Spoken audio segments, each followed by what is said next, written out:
Shalom and good day all. This is Tehillim29 back again for some DC reviews, and in these DC reviews I'll be covering Nightwing issue 135 and of course World's Finest issue 48. I'll now get things ready and organized for the first one I'll be reviewing. So we'll be beginning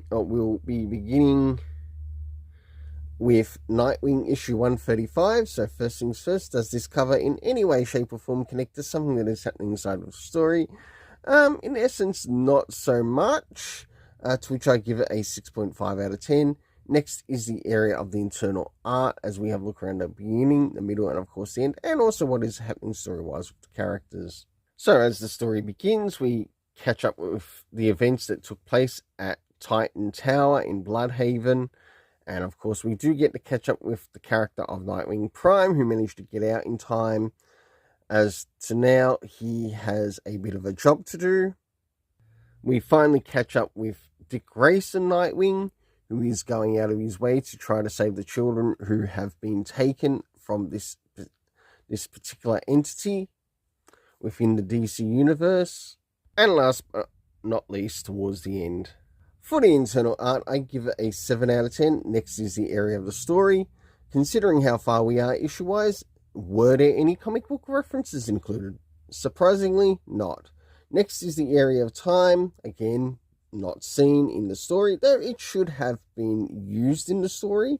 I think it might have actually helped a little bit more in relation to what the character of Nightwing Prime was actually doing in the story, but also with what was happening with Dick Grayson Nightwing.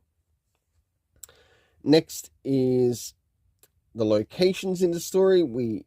Of course, the main area being Bloodhaven and the Titan's Tower, and moving into the area of the Cirque du Soleil, or Cirque du Sin, I mean.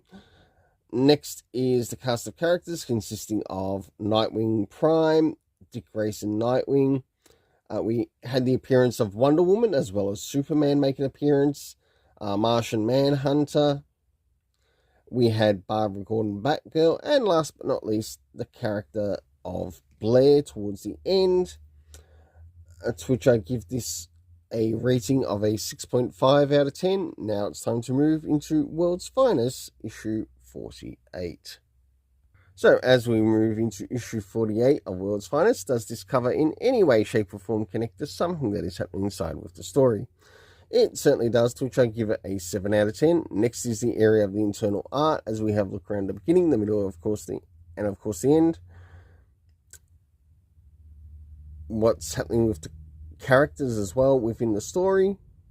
So, as the story begins, we are following the character of Owlman in Earth 3. And of course, we see in this particular story that he arranges for the death of his parents and him to be like a survivor.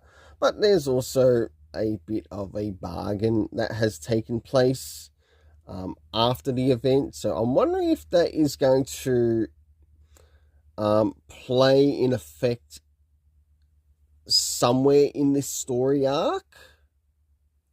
Maybe a little bit later on. Maybe he might owe a debt. As the story advances, we get to see the character of Ultraman, of this crime syndicate version of Earth 3. We, of course, encounter the person known as Talon. We also get to see some of the encountering of the Doom Syndicate in this universe. And, of course, who do they end up catching up with? The original Batman and Superman from the main Earth. And I'm sure they're wondering, why the F are they here? For the internal art, I give it a 7 out of 10.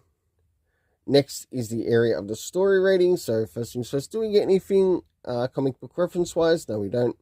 Next is the area of time, to which we actually have quite a bit of time covered in this story. So we have many years ago, 20 years later, and 1 hour later being used for time. Next are the locations. Of course, we learned that it's taking place on Earth 3. We get to see a robotics lab, a forge, as well as Gotham itself in the early years. Last but not least, the cast of characters consisting of Owlman, Ultraman, Talon, the Doom Syndicate, of course, Bruce Wayne Batman, and Clark Kent Superman. My overall rating for this story is a 7 out of 10. Until then, let's keep it colourful and have yourself an awesome day.